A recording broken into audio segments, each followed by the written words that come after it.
Chapitre 5 Les deux voies de jeu. Ceux d'entre vous qui sont sur le chemin spirituel vivent dans deux mondes, le monde matériel et le monde spirituel. Il se peut que, pour l'instant, certains d'entre vous fassent très peu l'expérience du monde spirituel, mais sûrement en saisissez-vous parfois des aperçus pendant ou après une méditation. L'expérience de cette conscience élargie peut aussi venir quand vous avez demandé de l'aide, quand vous avez été provisoirement élevé hors de vous-même, hors de vos problèmes ou hors de votre corps, et que vous avez saisi, pendant une brève seconde, un aperçu d'une conscience au-delà de celle de l'homme naturel, l'homme qui n'entre jamais au ciel, ne reçoit jamais une bénédiction de Dieu et n'est jamais sous la loi de Dieu. La conscience de l'homme naturel n'est qu'une branche qui est coupée et se dessèche, se rapprochant progressivement des 70 ans, un peu plus ou un peu moins, sans même jamais soupçonner qu'il y a un autre royaume. Pendant que vous êtes dans l'état de conscience de l'homme naturel, quelque chose en vous vous dirige vers un enseignement spirituel, et s'il se trouve que cet enseignement est la voie infinie, vous n'êtes pas simplement conduit à travers certains principes de métaphysique, mais aussi à la pratique de principes qui doivent finalement déboucher sur la méditation. C'est en méditation que cet aperçu du royaume spirituel vous est donné, parce qu'en méditation vous ne cherchez pas des choses. Vous ne cherchez pas la santé, la prospérité ou la compagnie, vous cherchez le royaume de Dieu, et le Fils de l'homme viendra à l'heure où vous n'y penserez pas, le Christ se révèle, et la grâce spirituelle prend les rênes. Cette vision pourrait être passagère, vous quitter pendant des jours et ne pas revenir, mais si vous êtes vraiment déterminé à suivre ce chemin, vous vous y maintiendrez jusqu'à ce que cette prise de conscience revienne, pas une seule fois, mais encore et encore. Plus souvent vous la cherchez et plus souvent vous l'atteignez, plus vous êtes proche de ce point où vous vivez davantage dans le royaume de Dieu que dans le monde. La lumière est donnée pour être une lumière. Les gens croient parfois qu'en entrant dans la vie spirituelle ils vont quitter le monde des affaires. Cela est rarement vrai, parce qu'ils endossent l'instruction d'étudiants, le travail de guérison et toutes les affaires qui sont liées au ministère spirituel. Même dans une activité spirituelle, vous vous trouverez dans une certaine mesure impliqué dans le monde des affaires, où il pourra y avoir des choses plaisantes et des choses pas très plaisantes. Une partie du travail d'enseignement est très agréable, et une partie ne l'est pas. Mais vous serez vous-même arrivé là où vous vivrez de plus en plus dans le royaume spirituel et de moins en moins dans le monde, et que cela soit agréable ou désagréable ne vous importera pas. Avec chaque personne qui a obtenu une certaine mesure de lumière, une grave question se pose: Dieu a-t-il été si bon pour moi au point de me donner cette lumière spirituelle et toutes les grandes bénédictions spirituelles qui me sont venues sur le plan humain pour mon seul profit? A-t-il fait cela pour moi? Désire-t-il m'établir en tant que son enfant spécial pour recevoir des faveurs particulières, afin que le reste du monde puisse dire: Oh, n'a-t-il pas de la chance? Il a la grâce de Dieu? Puis la réponse commence à lui venir: Grand Dieu, non. Il ne m'a pas été permis de recevoir tout cela pour moi. C'est seulement afin que je puisse être une lumière pour ceux qui sont encore dans l'obscurité. Cela ne m'a pas été donné pour moi du tout. En fait, ma propre expérience a été que plus j'avance, moins j'utilise tout ce bien qui m'est venu, parce que je suis très occupé avec ce travail. Je sais donc que cela ne m'a pas été donné pour me fournir des loisirs qui ne sont jamais venus, mais plutôt pour faire de moi une lumière qui puisse éclairer ceux qui sont encore dans les ténèbres et ceux qui sont encore en train de chercher. Au début, vous devenez une lumière pour certains membres de votre famille, vos voisins, vos amis, ou les autres étudiants, mais vous réalisez finalement que cela n'est pas suffisant. Dieu n'a pas mis le soleil dans le ciel pour une seule personne. Il y est à la fois pour les saints et pour les pécheurs, il est là pour tous également. Dieu n'a pas envoyé Jésus au monde simplement pour les Hébreux de la Terre Sainte, ni simplement pour les chrétiens qui sont devenus les adeptes des disciples, mais pour que le message spirituel du Maître devienne universel, et que l'Esprit qui était en le Christ Jésus puisse devenir l'Esprit de l'homme. Je ne peux rien faire, mais je au-dedans peux faire toutes choses. Jésus a dit: Je ne peux rien faire de moi-même. Si c'est moi qui rends témoignage de moi-même, mon témoignage n'est pas vrai. Vous devez maintenant vous arrêter un moment et réfléchir à cela, car à mesure que vous lirez le Nouveau Testament, vous n'aurez pas à lire très loin avant de l'entendre dire « Celui qui me voit celui qui m'a envoyé. Mon Père et moi nous sommes un. Je suis le chemin, la vérité et la vie. Je suis la lumière du monde. Je suis venu afin que les brebis aient la vie. » Tout cela vous amènera à être très prudent au sujet de l'utilisation du mot « je », afin de faire bien attention à ce que vous faites quand vous utilisez ce mot. Le message de la voix infinie met en lumière ce qui a été perdu par l'Église depuis 1700 ans, la vérité qu'il y a un « je » humain qui ne peut rien faire, et qu'il y a un « je » divin au-dedans de vous à travers lequel vous pouvez faire toutes choses. Vous devez savoir qu'il y a un « je » appelé Joël, et qu'il y a un « je » appelé vous. Mais ni vous ni Joël n'a atteint le plein état de réalisation.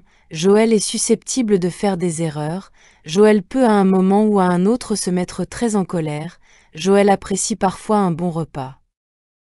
Mais cela n'est pas le je qui est l'instructeur ou le révélateur spirituel. Cela est la partie de mon identité qui est encore dans le sens personnel, et c'est celle dont Jésus parlait quand il a dit « Je ne peux rien faire de moi-même ». Une fois que vous faites cette même reconnaissance, vous pouvez alors dire « Ah, mais mon individualité réelle, est divine. Mon Sauveur, mon Christ, mon guérisseur, mon pourvoyeur est plus proche de moi que le souffle en moi. Il est le je même de mon être. » Quand vous avez reconnu cela, vous commencez à retirer votre foi, votre espoir et votre confiance du monde extérieur et des êtres humains. Vous ferez de votre mieux pour être guidé spirituellement quand vous irez voter, mais vous ne dépendrez pas pour la liberté et la paix de celui qui est élu, quel qu'il soit, que ce soit votre candidat ou le candidat d'un autre. Vous vivrez consciemment dans la prise de conscience de ce jeu au-dedans de vous. Cela est prier sans cesse, en réalisant constamment que je au milieu de vous est puissant. Je au milieu de vous est le pain, la nourriture, le vin et l'eau de votre vie. La séparation.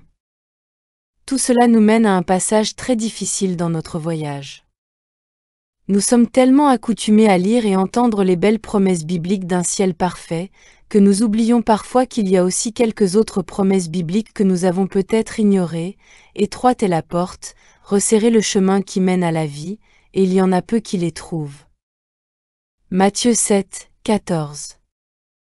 Je ne suis pas venu apporter la paix, mais l'épée. Car je suis venu mettre la division entre l'homme et son père, entre la fille et sa mère, entre la belle-fille et sa belle-mère. Matthieu 10, 34 à 36.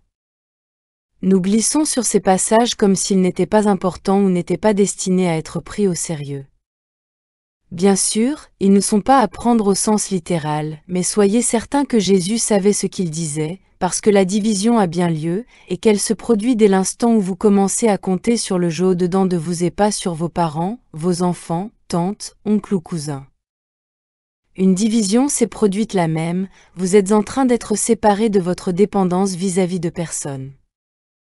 Aussi longtemps qu'il y aura deux états de conscience, le matériel et le spirituel, vous découvrirez qu'il y aura une division ou séparation avec ceux de votre famille qui préfèrent rester dans la conscience matérielle, même s'ils sont vos propres enfants ou parents. Vous pourrez ne pas quitter leur maison ou les mettre à la porte de la vôtre, mais il y aura un mur entre vous, un mur qui signifie un manque de compréhension. Et vous découvrirez vraiment que votre compagnie, votre plénitude et unicité seront avec ceux de votre maisonnée spirituelle plutôt qu'avec ceux de votre maisonnée familiale. Dans cette mesure, il y aura une séparation ou une division. De telles expériences amènent souvent les gens à quitter le chemin spirituel. Comme l'a dit le Maître, il y en a peu qui le trouvent. L'Écriture dit aussi, car il y a beaucoup d'appelés, mais peu d'élus. Faire la transition vers la conscience spirituelle. Si vous examinez honnêtement vos pensées, vous découvrirez que la raison de votre approche, du moins de votre première approche d'un travail métaphysique ou spirituel, fut le désir d'améliorer des conditions humaines, ni plus ni moins que ça. C'était une manière d'obtenir une meilleure santé, une plus grande abondance ou une meilleure compagnie, et maintenant, à votre surprise ou consternation, vous êtes confronté au fait que tout le contraire peut se produire. Vous pouvez perdre certains de vos compagnons, certains de vos amis. De la même manière, en recherchant la santé, vous espérez parfois vous débarrasser d'une condition indésirable, et vous découvrez alors que vous en avez 3 ou 4 autres en même temps que celle-là. Elles étaient latentes dans votre corps ou votre mental, et remontent maintenant à la surface. Vous découvrez alors soudain des maladies que vous aviez toujours ignoré avoir. Peut-être penserez-vous tout d'abord que c'est votre étude spirituelle qui les a apportées. Non, votre étude spirituelle ne les a pas apportés, mais elle a effectivement fait remonter à la surface tout ce qui était latent dans l'esprit ou le corps, et l'attitude juste est d'être reconnaissant, car autrement cela resterait là endormi jusqu'à être prêt à frapper. Tandis que maintenant, au moins, cette condition est remontée à la surface, et, par votre étude et votre travail, vous aurez l'occasion de faire une transition, du sens matériel de santé à la conscience spirituelle de la plénitude. Il est possible que dans votre vie métaphysique du début vous ayez été satisfait d'avoir une condition désagréable changée en une condition agréable, un corps en mauvaise santé en un corps en bonne santé, ou un porte-monnaie vide en un porte-monnaie rempli. Mais à mesure que vous allez demeurer sur le chemin spirituel, cela ne vous satisfera plus, parce que vous découvrirez qu'il y a vraiment un terme à tout bien matériel, qu'il soit du corps ou du porte-monnaie.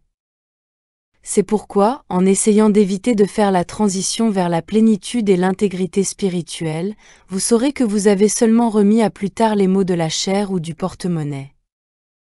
Ainsi, vous arrivez finalement là où vous vous élevez, à travers la conscience spirituelle, au-dessus de l'idée de bonne santé, de bonnes ressources et de bonne compagnie. Pendant que vous vivez dans cette conscience, et que vous cessez de vous réjouir de la santé physique, de la richesse matérielle ou du bonheur humain, en vous tournant toujours au-dedans et en vous souvenant que tout cela n'est que la manifestation extérieure d'une grâce intérieure, vous faites la transition à un état de santé qui n'est pas du corps mais de l'âme, et au point où les ressources ne sont pas l'argent mais ont leur source dans l'âme. La seule manière pour que cela s'accomplisse est de réaliser que le vin d'inspiration, le pain de vie, est la source de l'harmonie spirituelle apparaissant extérieurement en tant que bien humain. Au cours de cette période de transition, vous allez sans arrêt au-dedans pour le rappel de ce jeu intérieur, ce Christ, cette individualité. Nous appelons cela pratiquer la présence de Dieu, réaliser Dieu, la réalisation Dieu ou l'autoréalisation. Toutes ces expressions veulent dire la même chose. Elles signifient que vous êtes en train de réaliser que vous êtes plus que ce que vous pouvez voir dans le miroir, qu'il y a un quelque chose invisible qui est la partie la plus importante de votre vie et de votre être, parce que la partie invisible est la source du visible. L'amour et la joie, fruit de la contemplation. En méditation, vous contemplez l'activité spirituelle et l'être spirituel qui est au-dedans de vous. Vous contemplez la grâce de Dieu qui est établie en vous, et vous reconnaissez que Dieu a planté son Fils en vous, que Dieu est votre seul Père, et que par conséquent votre héritage est du Père et pas du fait que vous êtes bon, puisqu'il vient aux saints et aux pécheurs de la même manière qu'en l'état de préparation l'a installé. Cela est vivre la vie contemplative en contemplant toujours l'infini invisible de votre être, cet état Christ de votre être, ce jeu divin intérieur, et en sachant que ce jeu même est venu afin que vous ayez la vie et que vous l'ayez plus abondante. Une telle contemplation amène un abandon de l'amour, de la haine et de la peur du monde extérieur. Vous dites, cessez-vous de l'aimer ? De l'aimer indûment, oui, ou peut-être cessez-vous de l'aimer de la façon erronée et commencez-vous à l'aimer de la façon juste. Trop de ce que le monde appelle l'amour est fondé sur l'amour pour le corps d'une personne. Toute la satisfaction que certaines personnes obtiennent provient du corps de quelqu'un ou du porte-monnaie de quelqu'un. Mais cela n'est pas aimé de la façon juste. Ce genre d'amour se révèle très insatisfaisant et arrive à un terme. Mais lorsqu'un individu commence à réaliser que cette présence invisible au-dedans de lui-même est en réalité l'âme du mari, de la femme, de l'enfant, de l'ami et du prochain, il se met alors à percevoir cette même âme en lui, et l'amour revêt une nature entièrement différente. Sa partie animale disparaît, et une joie apparaît. Aller de l'état humain à l'état christique. C'est ainsi que dans ces deux mondes, il y a toujours un « vous » qui communie avec la présence invisible que Jésus appelait le Père au-dedans, et que Paul appelait le Christ. C'est en réalité l'Esprit dans l'homme. Ce même Esprit, qui a ressuscité Jésus d'entre les morts rendra aussi la vie à vos corps mortels. Romains 8, 11. Mais où est ce même Esprit qui a ressuscité Jésus-Christ d'entre les morts? Est-il dans la Terre Sainte d'il y a 2000 ans, ou faut-il que vous alliez le chercher en Terre Sainte maintenant? Non, le même Esprit qui a ressuscité Jésus-Christ d'entre les morts est au-dedans de vous. Vous ne l'obtenez pas, vous le reconnaissez et vous le laissez s'écouler. C'est en demeurant dans la conscience de sa présence, en reconnaissant sa présence au-dedans de vous, en communiant avec lui dans vos moments de silence qu'il est amené de plus en plus en manifestation. Ce fut dans de tels moments d'unicité consciente que Jésus a pu dire « Celui qui me voit celui qui m'a envoyé.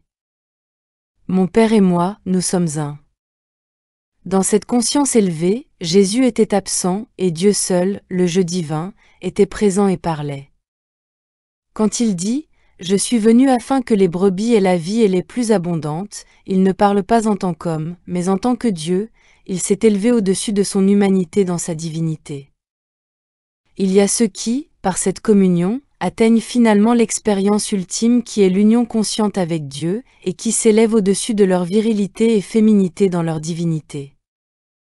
Comme pour le Maître, cependant, ce n'est pas une expérience continue qui se poursuit le reste de notre vie. C'est une expérience intermittente, qui est ici aujourd'hui et n'est plus là demain. Il y a eu des moments où Jésus était si abattu, qu'il a eu besoin de partir 40 jours, ou si découragé qu'il a dû demander aux disciples de prier avec lui. Il est certain que Jésus n'était pas dans sa divinité à ce moment-là, à Gethsémani, quand il a demandé aux disciples de rester éveillés avec lui, et il espérait que leur prière l'élèverait. En méditation, grimpez dans votre jeu. Nos méditations les uns pour les autres, et même ce que nous appelons le traitement, ne sont pas destinés à guérir la maladie ou la pénurie. Ils sont destinés à élever l'étudiant hors de son état humain dans son état christique, où il n'y a pas de péché, de maladie, de mort, de manque ou de limitation. Quand vous demeurez dans votre état Christ, vous pouvez regarder à l'extérieur et dire « Quel obstacle t'arrête ?» parce que vous ne voyez aucune raison pour laquelle même le paralytique ne pourrait pas marcher. C'est dans votre état Christ que vous pouvez ordonner aux aveugles d'ouvrir leurs yeux. Cela, vous ne pouvez pas le faire dans votre état humain, parce que rien ne se produit. La majorité du travail de guérison se produit en fait quand le praticien, par une profonde méditation, s'est élevé hors de son état humain dans son état christique. Plus un individu passe d'années à travailler en tant que praticien et instructeur spirituel, plus il passe d'heures du jour ou de la nuit à être dans son état christique et par conséquent moins de traitements spécifiques il a à donner. Cela nous amène à un point important de la méditation de la voie infinie. Nous ne dirigeons jamais notre pensée à l'extérieur vers une personne ou une condition. Diriger la pensée est entièrement un processus mental. Son objet est en réalité la suggestion. Cela ne veut pas dire que certaines personnes ne sont pas guéries par la suggestion, car il y en a. Ce que nous disons est que cela n'entre pas dans la pratique de la voie infinie, parce que c'est une violation de l'un des principes fondamentaux de la voie infinie. Le mental humain peut être utilisé pour le bien et pour le mal, et le mental humain peut faire d'honnêtes erreurs. Par conséquent, nous ne voulons pas que le mental humain entre dans notre pratique spirituelle ou dans notre relation avec nos étudiants. Dans la méditation, le « je » personnel qui est Joël, ou le « je » personnel de n'importe quel praticien doit cesser de fonctionner, parce que personne n'a le droit de croire qu'il a le pouvoir de donner quoi que ce soit à quelqu'un. S'il l'avait, où Dieu entrerait-il? Après plus de 30 ans de cette pratique, personne ne sait mieux que moi que « je n'ai ni argent ni or » acte 3, 6, ces choses du monde, je n'en ai pas à donner. Il y a une seule chose que j'ai ou qu'a tout véritable instructeur spirituel, et c'est une compréhension de la nature de jeu, de l'individualité invisible infinie. C'est pourquoi, quand je médite pour vous ou avec vous, je ne vous permets pas d'entrer dans mon esprit, et je ne me projette pas dans votre esprit. Ce que je fais, c'est fermer les yeux et grimper aussitôt dans mon état je. Je veux communier et être un avec ce je que je suis, et, avec une oreille à l'écoute et l'attention centrée sur l'infini invisible, je suis tranquille. C'est alors que l'Esprit de Dieu est libéré, et que la personne reçoit les fruits, pour s'être mise elle-même dans ma conscience. Voyons comment cela fonctionne. Il peut y avoir une personne qui est physiquement malade, et par le fait de me retirer au-dedans dans cet état d'être je, d'être tranquille, d'être paisible, de savoir que je est Dieu et de laisser ce je être Dieu, cette personne peut recevoir une guérison physique. Mais une autre peut recevoir une guérison morale, une autre une guérison financière, et encore une autre un emploi ou une guérison de relations humaines. Pourtant je ne sais rien du tout au sujet de cela. Quand vous vous tournez vers un individu en qui vous reconnaissez la réalisation Dieu, cette reconnaissance du Christ de son être est une indication de votre réceptivité, et c'est ce qui vous donne le bénéfice de sa méditation. Vous n'avez même pas besoin d'être dans la présence physique d'une telle personne pour bénéficier du je qu'elle est. Le Maître a dit, « Ta foi t'a sauvé » Luc 8, 48, ta foi, ta reconnaissance du Christ. Qui dites-vous que je suis ? Je est Dieu. Si vous reconnaissez que je est Dieu quand vous vous tournez vers un praticien, vous ne pouvez pas ne pas en bénéficier. Mais si vous pensez que le praticien a le pouvoir de vous donner quelque chose, de vous retirer quelque chose ou de le retarder, ou bien si vous pensez que l'argent a le pouvoir de l'acheter, vous vous égarez. L'argent est un instrument, il peut être utilisé comme une expression de gratitude, et dans ce sens c'est une reconnaissance, mais il ne va pas acheter quoi que ce soit. La seule chose qui va acheter quoi que ce soit de nature spirituelle est le fait que vous reconnaissiez, et que vous contactiez, quelqu'un qui a obtenu une certaine mesure de vie Christ, une certaine réalisation du Christ de son être et de la nature du je qu'il est. Gagner notre liberté en perdant notre sens humain d'identité dans je. Quand vous comprendrez que Jésus utilisait le mot « je » de deux manières différentes, vous commencerez à percevoir que le secret de sa mission fut de révéler que je est Dieu, le je qui est au milieu de vous, le je qui est la nature et le caractère même de votre propre être. Vous êtes en réalité l'enfant de Dieu dans votre identité spirituelle, et l'identité extérieure qui s'appelle Marie, Jacques ou Joël est l'enfant prodigue qui tente de retourner à la maison de son père, jusqu'à ce qu'il finisse par ne plus répéter son prénom mais dise « je ». D'une façon ou d'une autre, nous perdons tout le sens d'attachement qui nous a rendus fiers d'appartenir à cette famille ou à celle-là, à ce pays ou à cet autre, à telle race ou à telle autre, à cette religion-ci ou à celle-là. Nous perdons tout cela dans la mesure de la réalisation de ce mot « je », parce que le je de moi est le je de vous. S'il n'y a qu'un seul Père au ciel, vous et moi sommes frères et sœurs, et plus tôt nous nous éveillons à ceci et commençons à agir en conséquence, plus tôt nous amenons notre propre émancipation et la liberté de ceux qui entrent dans l'orbite de notre conscience.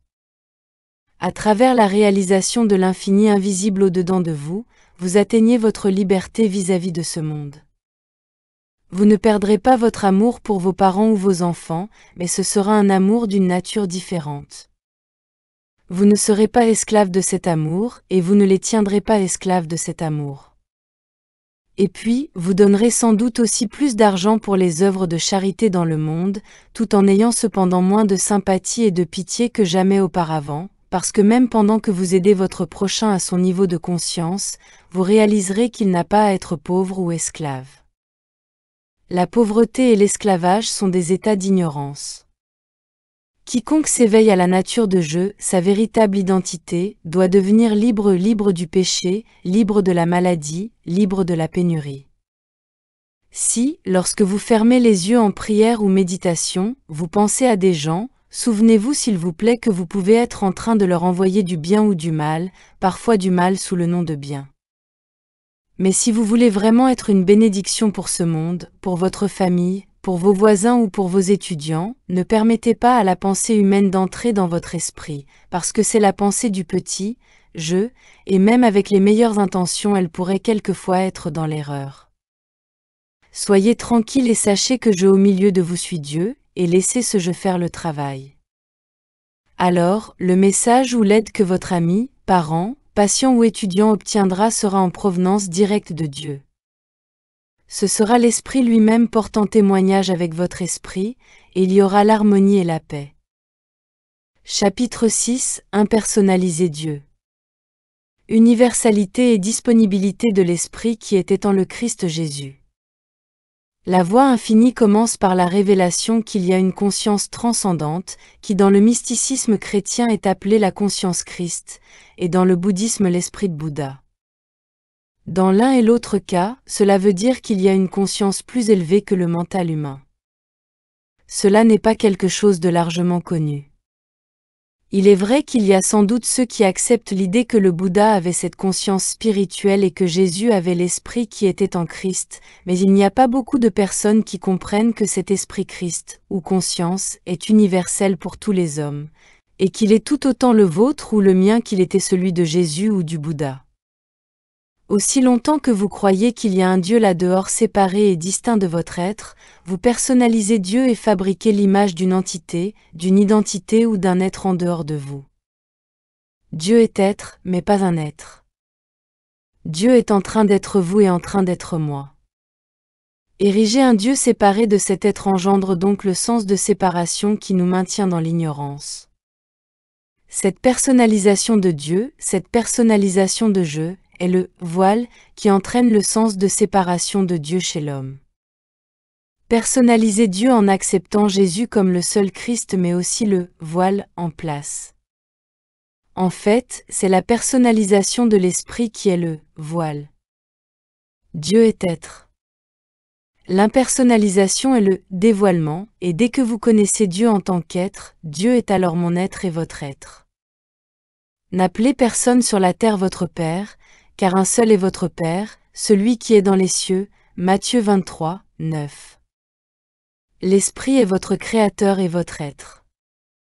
Cela détruit toute personnalisation. Qu'un groupe quelconque de personnes prétendent être les enfants de Dieu, ou être les plus élevés ou les meilleurs, c'est une personnalisation. Il n'existe rien de tel que le plus haut ou le plus bas. Il n'existe rien de tel que le meilleur, parce que toute forme extérieure qui se décrète spirituelle est vanité. Dieu seul est esprit.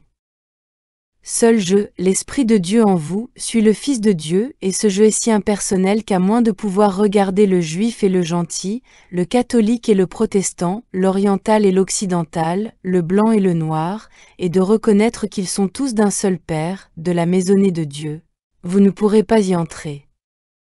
Quand nous impersonnaliserons Dieu en sachant que Dieu est l'être de Jésus-Christ, et que Jésus a démontré cela afin que nous sachions que Dieu n'était pas seulement son Père mais notre Père à tous, alors nos prières ne seront pas une activité mentale. Nous avons tenté d'atteindre Dieu avec le mental pour l'influencer, le canaliser, alors que le mental doit être tranquille dans l'assurance de et Dieu est. Je suis. Je est le Père Sontin. Nous n'avons ainsi aucun effort à faire pour atteindre Dieu, car nous sommes déjà un avec le Père.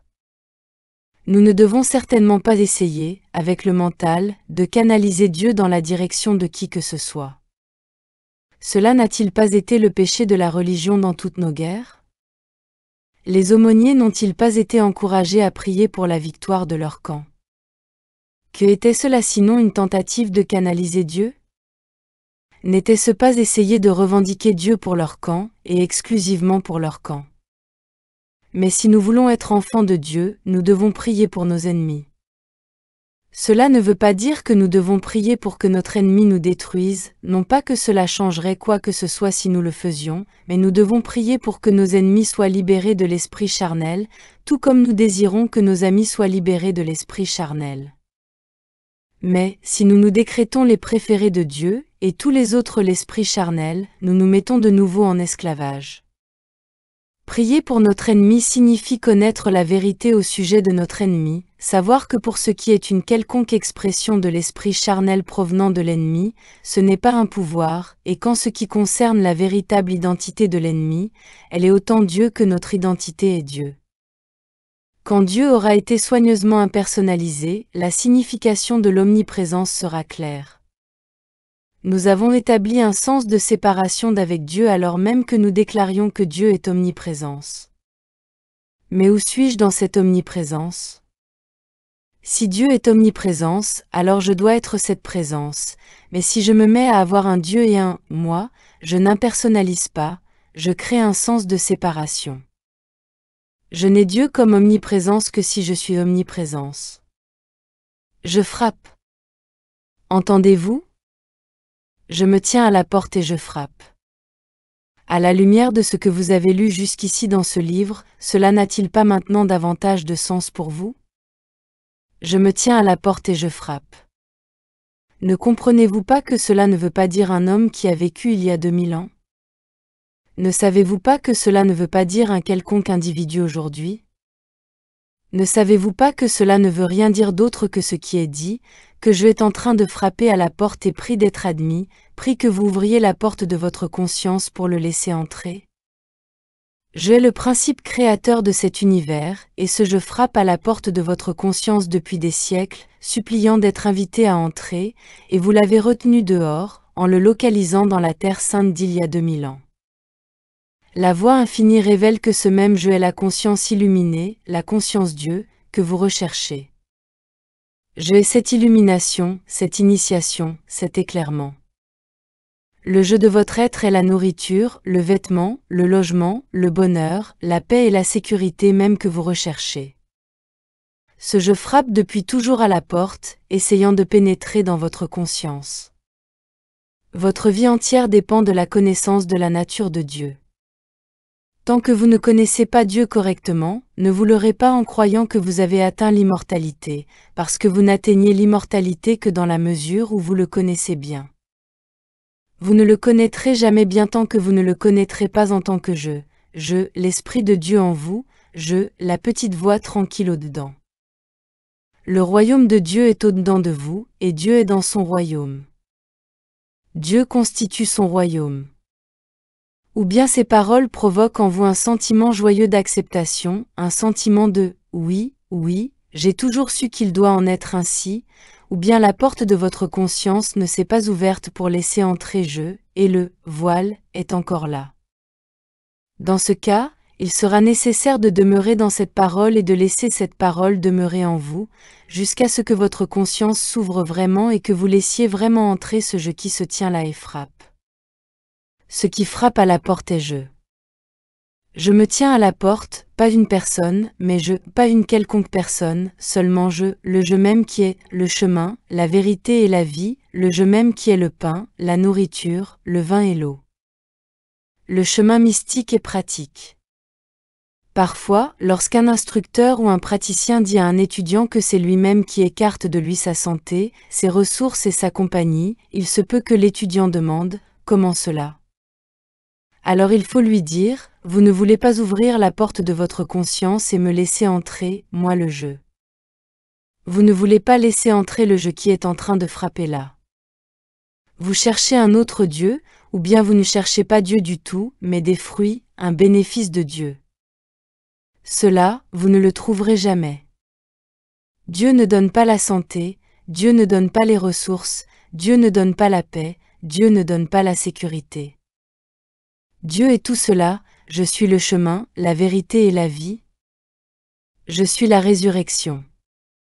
Le je n'envoie pas ces choses ou ne les donne pas, le je est ces choses, le je incorpore ces choses.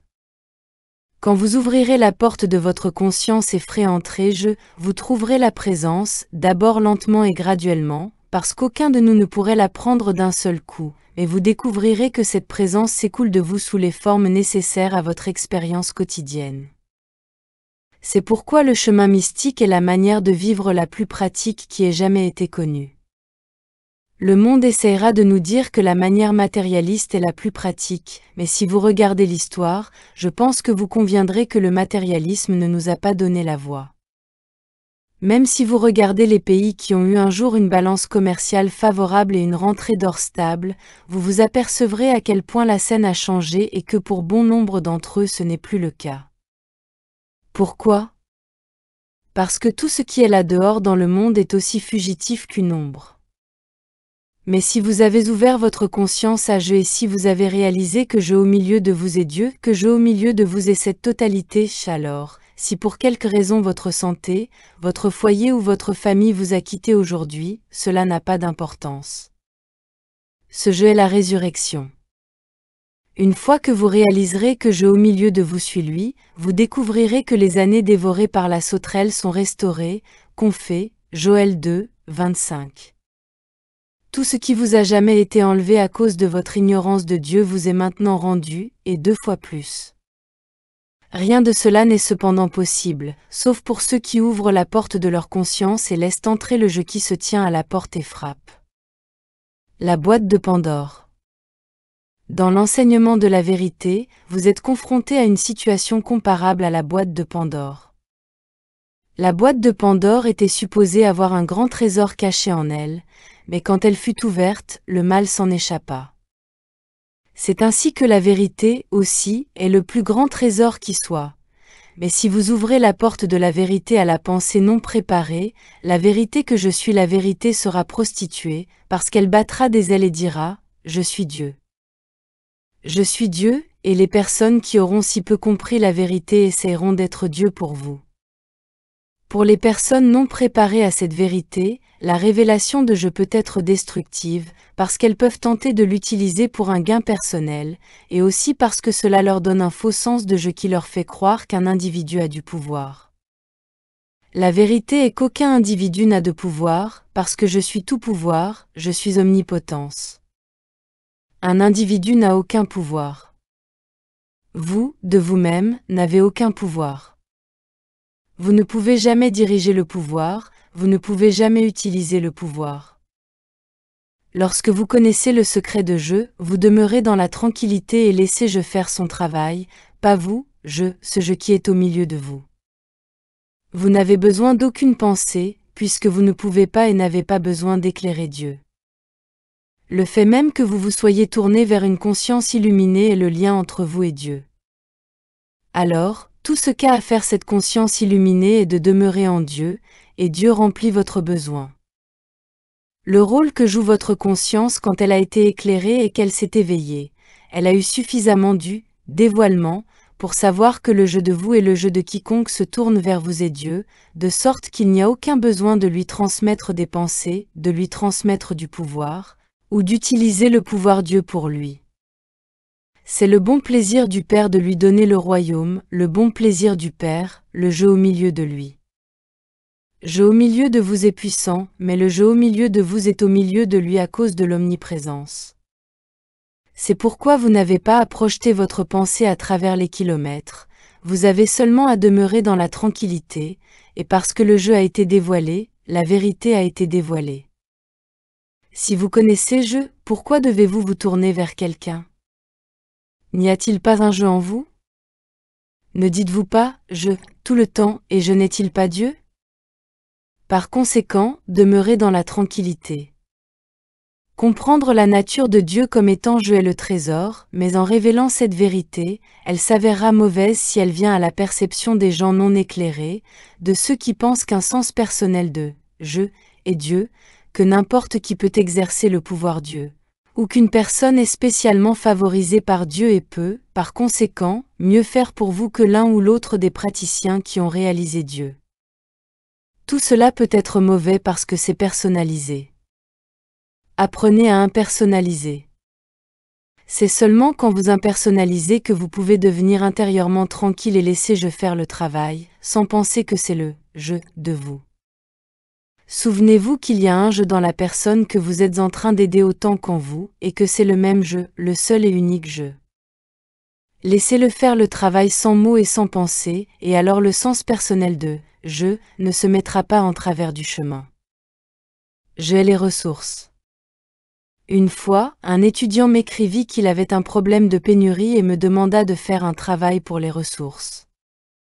Je lui répondis ceci, à vrai dire, le problème n'est pas la pénurie. Si vous vouliez ouvrir seulement les yeux, vous réaliseriez qu'il y a tout autant d'herbes sur la terre qu'il y en a jamais eu, il y a tout autant d'arbres, tout autant de fruits, tout autant de bétail, tout autant de poissons, tout autant d'oiseaux, tout autant de diamants dans la terre, tout autant d'or et de platine, tout autant de perles dans la mer. Où trouvez-vous donc la pénurie? Le problème ne peut pas être la pénurie, car le monde est rempli d'abondance. La pénurie réside dans la personnalisation des ressources, dans la pensée que vous ne les avez pas. Aussi longtemps que vous personnaliserez de cette manière et établirez une identité séparée de Dieu, vous n'aurez pas de ressources. Mais quand vous réalisez que « la terre est au Seigneur et tout ce qu'elle contient » Psaume 24, 1, et que « mon enfant, tout ce que j'ai est à toi » Luc 15, 31, vous êtes alors en train d'impersonnaliser. Grimpez au sommet d'une montagne et contemplez la terre aussi loin que vos yeux peuvent voir. Tout cela, je te le donne, confère, Genèse 13, 17. Entendez-vous ce mot « je » de nouveau? Je. Mais où avez-vous cherché les ressources? À l'extérieur? Vous les avez sûrement personnalisées au lieu de réaliser que l'approvisionnement est je. Il est incorporé en je. Tout ce qui est incorporé dans le je infini que je suis et que vous êtes est à vous, toute la terre aussi loin que vous pouvez voir. La terre et tout ce qu'elle contient est à vous. C'est mon bon plaisir de vous donner le royaume, mais si vous personnalisez, alors il y a ceux qui ont et ceux qui n'ont pas. Impersonnalisez-vous vous-même et comprenez que vous n'êtes pas la personne que vous voyez dans le miroir. Cela est un corps, mais ce que vous êtes est je. Maintenant, vous avez impersonnalisé, vous vous êtes impersonnalisé vous-même, vous avez impersonnalisé Dieu, et vous avez impersonnalisé les ressources, parce qu'il n'existe rien de tel que des ressources qui soient destinées uniquement à vous ou à moi. Y a-t-il un Dieu qui peut donner? Cela n'indiquerait-il pas un Dieu qui retient? Quelle sorte de Dieu avez-vous alors? Un Dieu fabriqué par l'homme, un Dieu fait à l'image et à la ressemblance de l'homme? Bien sûr, un homme peut donner et retenir, mais Dieu le peut-il? Dès l'instant où vous comprenez que Dieu n'a aucun pouvoir de retenir la lumière du soleil, la lune ou les étoiles, les océans ou les poissons, vous savez qu'il n'y a pas de Dieu qui retienne quoi que ce soit. Vous ne pouvez pas vraiment avoir un problème de pénurie. Ce que vous avez, c'est le problème d'un sens de séparation d'avec Dieu. Dans votre ignorance, vous avez créé une identité distincte de Dieu. En d'autres termes, vous ne déclarez pas « je suis je », au lieu de cela vous déclarez « je suis une personne » et le manque d'éducation, l'absence d'occasion ou certaines circonstances m'appauvrissent. C'est vous qui faites tout cela. Vous fabriquez votre propre prison. Vous ne pouvez pas démontrer les ressources, vous pouvez seulement démontrer je. Vous ne pouvez pas démontrer la sécurité, vous ne pouvez pas prier pour la sécurité. En fait, vous ne pourrez jamais épargner assez d'argent pour avoir la sécurité, comme l'ont découvert beaucoup d'ex-millionnaires. La seule sécurité que vous puissiez avoir, vous l'avez quand la porte de votre conscience s'ouvre et laisse entrer le je, de sorte que vous pouvez dire « Je ai mon approvisionnement. Je au milieu de moi est puissant. » Dans le livre La Voie infinie, il est dit « Ce que je recherche, je le suis. » Cette phrase suffirait à sauver le monde. Mais elle ne peut pas être acceptée au moyen de l'intellect, c'est pourquoi il faut l'entendre et vivre avec elle pendant des années et des années, jusqu'à ce que finalement vous puissiez dire « Oui, je. » Je. Maintenant, je comprends la signification de je. Vous ne pouvez pas personnaliser je. À mes débuts dans ce travail, quand, à cause d'un problème de ressources, le je me fut révélé, cette révélation mit fin à ma période de pénurie et de limitation, mais fit quelque chose de plus. Cela me révéla que je ne suis pas homme. Je suis je et je ne suis pas dans ce corps. C'est ainsi que lorsque vous êtes dans votre automobile, vous n'êtes pas dans votre automobile. En réalité, vous ne faites jamais partie de votre automobile et vous n'êtes jamais dedans. Vous êtes toujours quelque chose de séparé et de distinct de l'automobile, vous la gouvernez, et elle est un instrument que vous dirigez. Cette même vérité s'applique à votre corps. Une fois que vous réaliserez vous saurez que ce corps a la même relation à vous que votre automobile. C'est un instrument pour votre usage, et quand vous en aurez fini avec lui, vous vous retrouverez avec un nouveau corps. Mais vous n'êtes pas en lui, car je ai conscience divine infinie, et cela est omniprésent. Si le Père et moi nous sommes un, je suis alors aussi omniprésent que Dieu. Autrement, il y a deux, un infini et infini. Mais si le Père et moi nous sommes un, je suis omniprésent. La nature universelle de je nous rend tous un. La voix infinie révèle la nature impersonnelle de Dieu, c'est-à-dire que Dieu n'est pas une personne, que Dieu n'est pas localisé en tant que l'esprit de quelque unique personne, Dieu est être. Mais Dieu est être infini, par conséquent, Dieu doit être votre être et mon être. C'est pourquoi nous pouvons accepter je en tant que le nom de Dieu, parce que j'ai le nom de je et vous avez le nom de je. Chacun de nous est je. Je est l'identité de chacun, et c'est ce qui nous rend frères et sœurs. C'est ce qui rend possible pour nous de nous rencontrer sans envie, jalousie ou méchanceté, car quelle que soit l'abondance de celui-ci, ou la pénurie de cet autre, tout s'égalisera quand nous parviendrons à la prise de conscience de ce jeu. Chacun de nous est je, et Dieu est ce jeu infini en nous. Quand nous aurons perçu la nature universelle de Dieu en tant que le jeu de chaque individu et que le jeu de chaque chat, chien, oiseau et animal, le lion et l'agneau se coucheront côte à côte, aussi bien les lions et les agneaux humains qu'animaux. Quand nous reconnaîtrons je en tant qu'être universel, être infini, nous ferons de nos ennemis des amis, non en les dominant, mais en reconnaissant que je au milieu de l'ennemi suis je au milieu de chacun de nous, et que nous sommes un. Il n'y a qu'un seul je. L'identité de Dieu est l'identité de vous et l'identité de moi. Si je vous donne, je me donne à moi-même. Si vous me donnez, vous vous donnez à vous-même. C'est comme un transfert d'argent de votre poche droite à votre poche gauche. Il en va vraiment ainsi, une fois que vous commencez à comprendre le je qui est Dieu, frappant à la porte de votre conscience. Pour cette raison, toutes les fois que vous avez fait ces choses à l'un de ces plus petits de mes frères, c'est à moi que vous les avez faites. Matthieu 25, 40. Parce que je suis le plus petit d'entre mes frères, et le plus petit d'entre mes frères est je.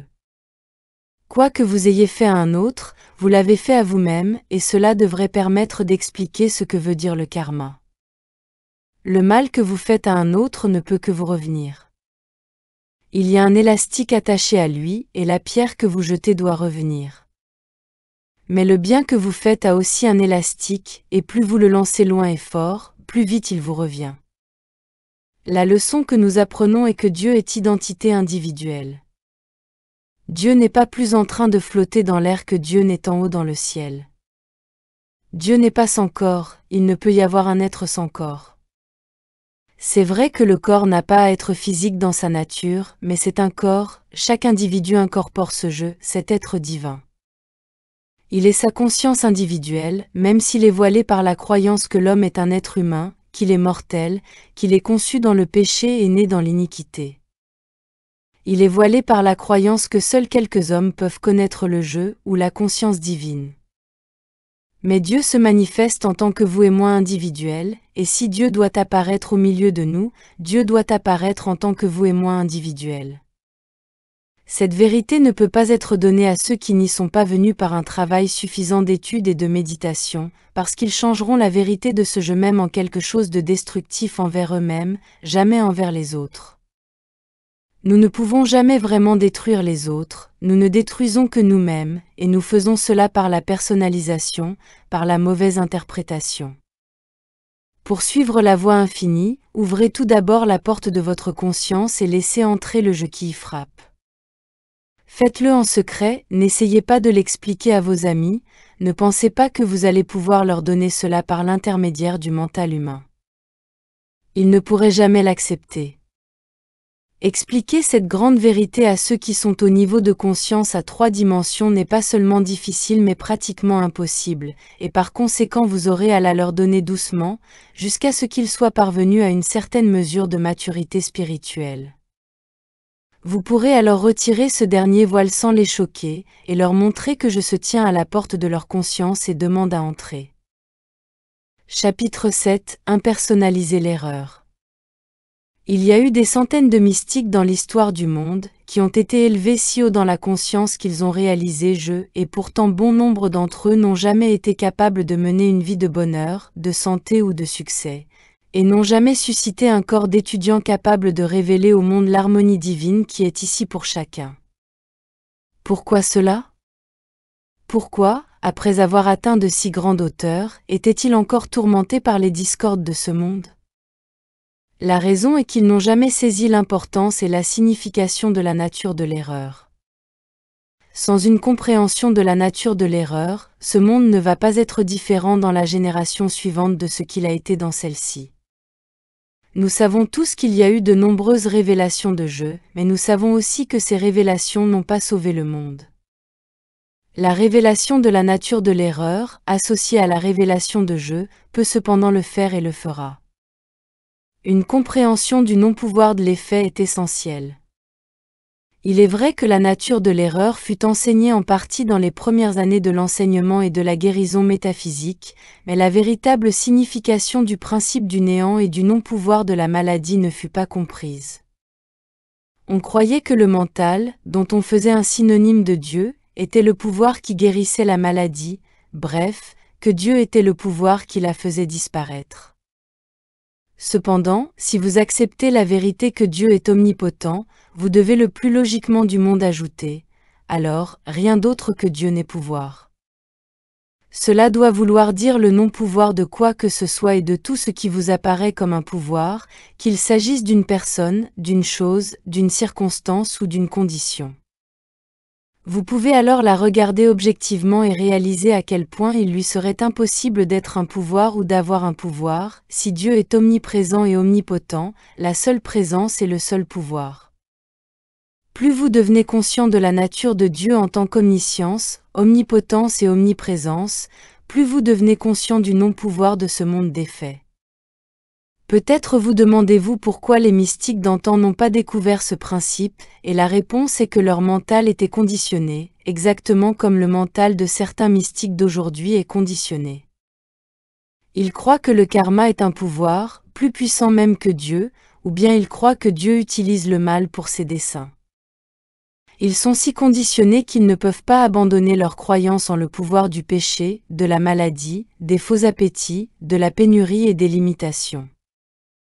C'est ce qui rend difficile d'expliquer ce principe à ceux qui n'ont pas été intérieurement conduits vers un tel enseignement. Ceux d'entre vous qui y ont été conduits peuvent plus vite l'accepter et le comprendre, parce que vous avez déjà fait l'expérience du non-pouvoir de l'erreur sous une forme ou une autre. Quoi que ce soit dont vous avez déjà fait l'expérience n'est cependant qu'un début. Les pouvoirs de ce monde ne sont pas pouvoirs en présence de Dieu.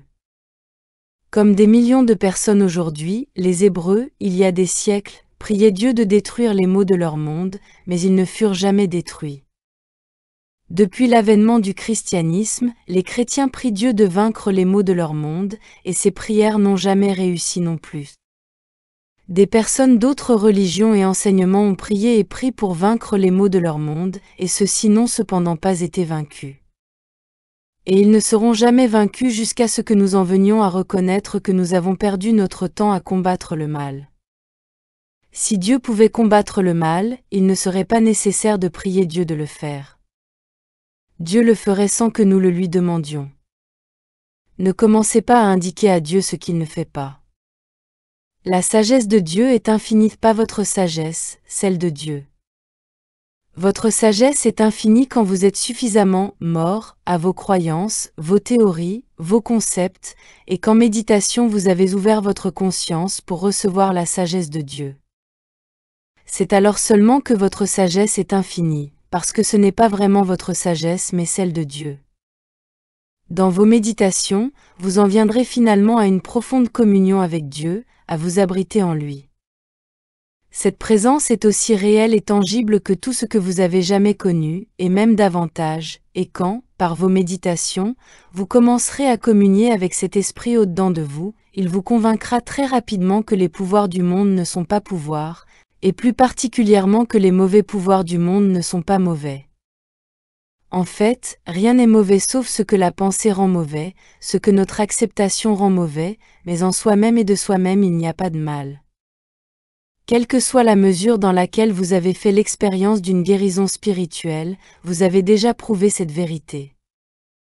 Autrement dit, si vous aviez un rhume, qui est supposé être un pouvoir, et si vous en avez été guéri spirituellement, vous savez que ce qui a été prouvé est que ce rhume n'était pas le pouvoir qu'il prétendait être.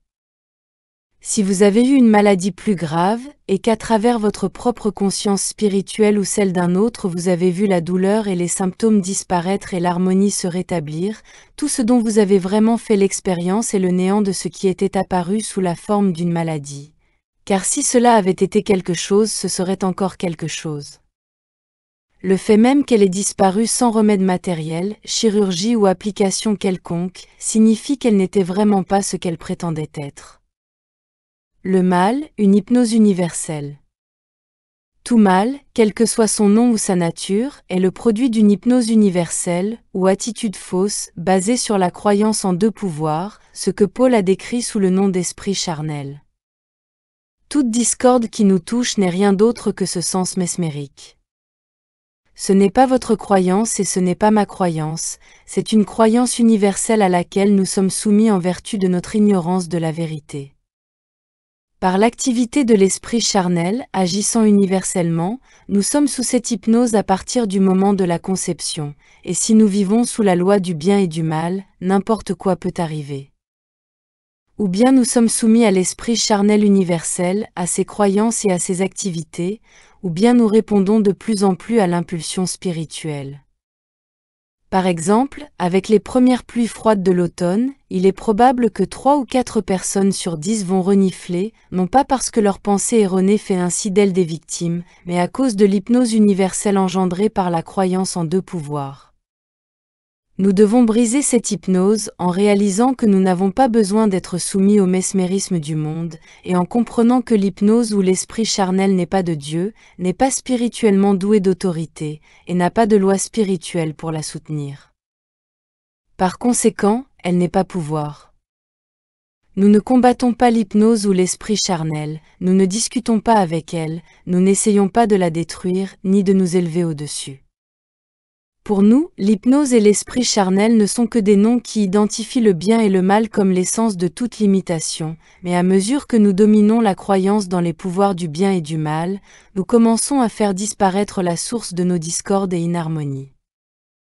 Plus nous vivons dans la réalisation que nous n'avons pas à être soumis à l'hypnose universelle de la croyance humaine en deux pouvoirs, plus nous nous libérons de cette influence et vivons sous la grâce au lieu de vivre sous la loi.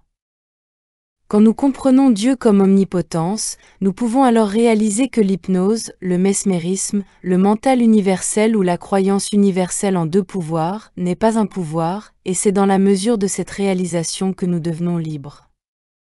Cette croyance universelle de l'esprit humain ou charnel ne peut agir en tant que pouvoir que parce que nous l'acceptons, mais en elle-même et d'elle-même il n'y a pas de pouvoir dans la suggestion d'un état d'être séparé de Dieu ou bien d'une présence ou d'un pouvoir distinct de Dieu.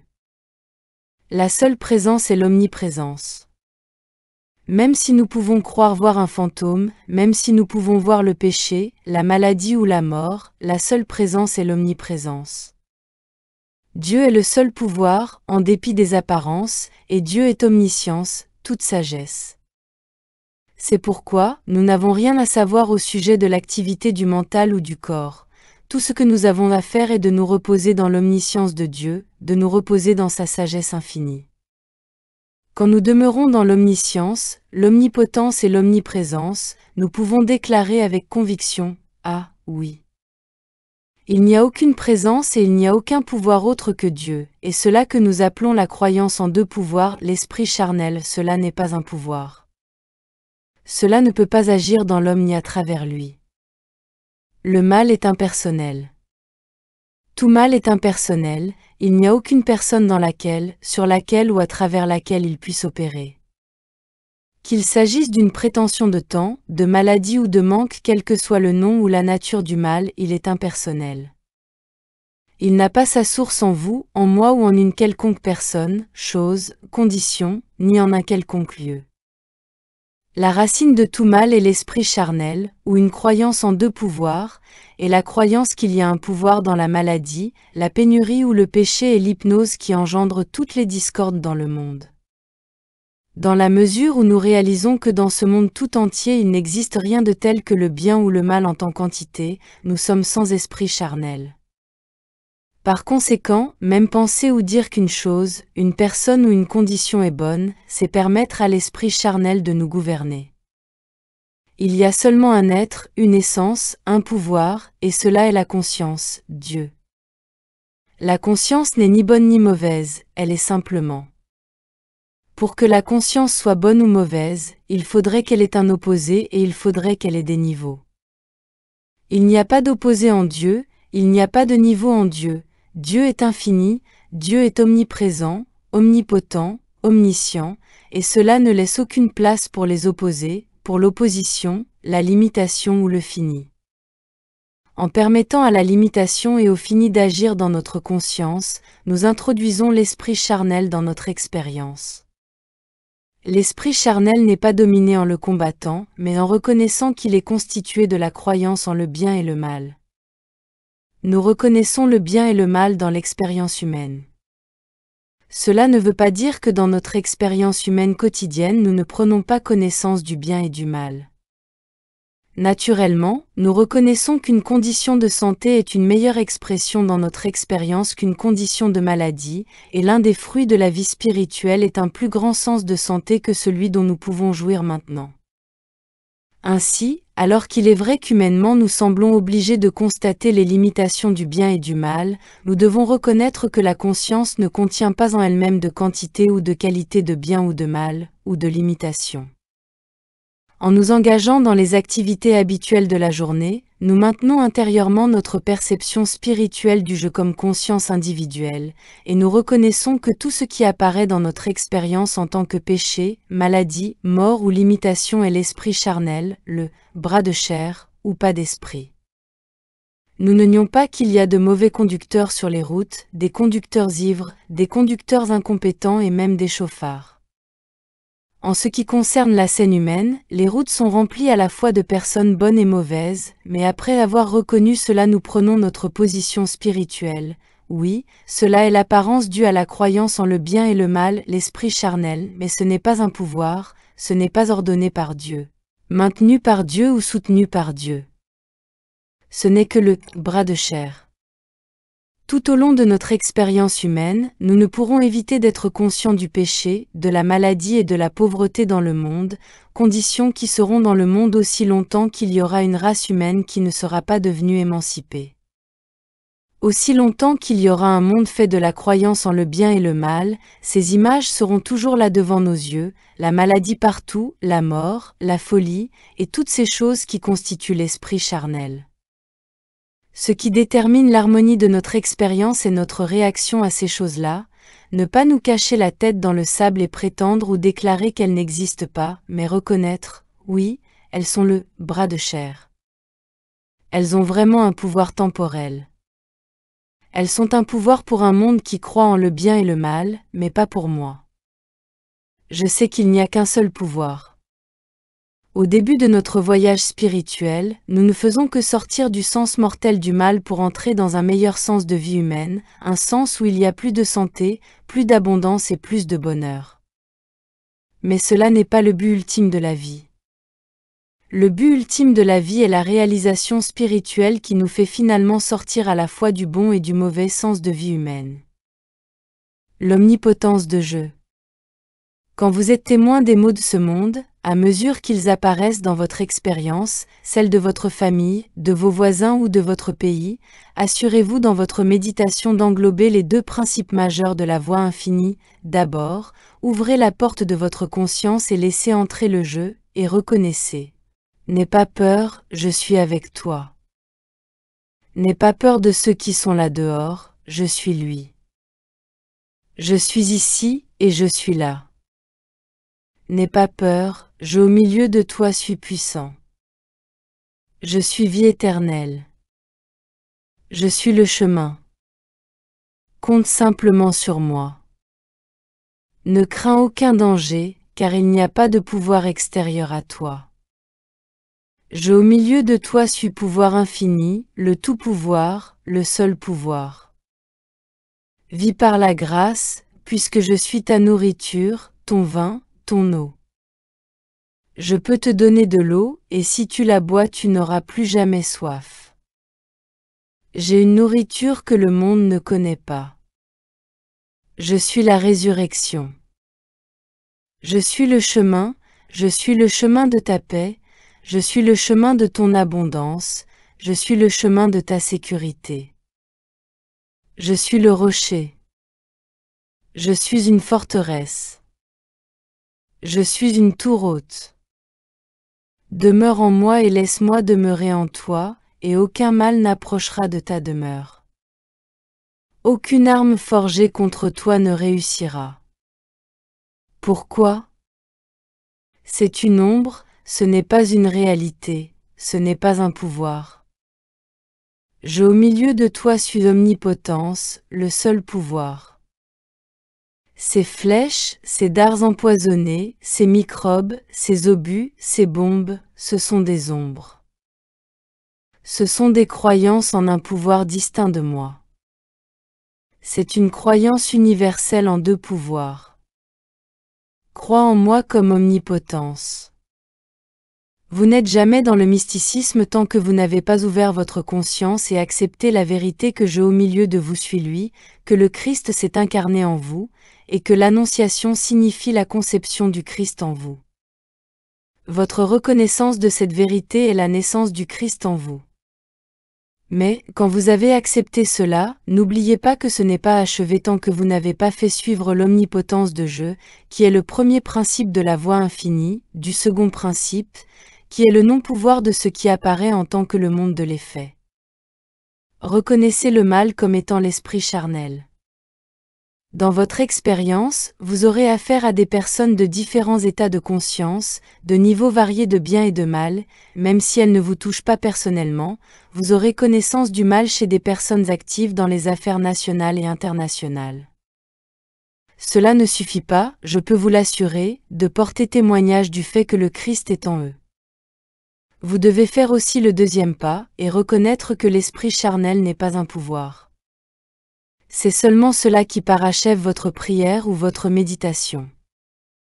Une fois que vous avez reconnu, je au milieu de moi et Dieu, je au milieu de vous et Dieu, et l'esprit charnel, la croyance universelle en deux pouvoirs et non-pouvoir, c'est alors, et alors seulement, que vous avez terminé votre méditation. N'essayez pas de détruire le mal dans une personne. Réalisez la nature impersonnelle de l'esprit charnel, puis, annulez-le. Cela peut être fait parce que Dieu n'a jamais créé un esprit charnel. Dieu n'a jamais créé deux pouvoirs.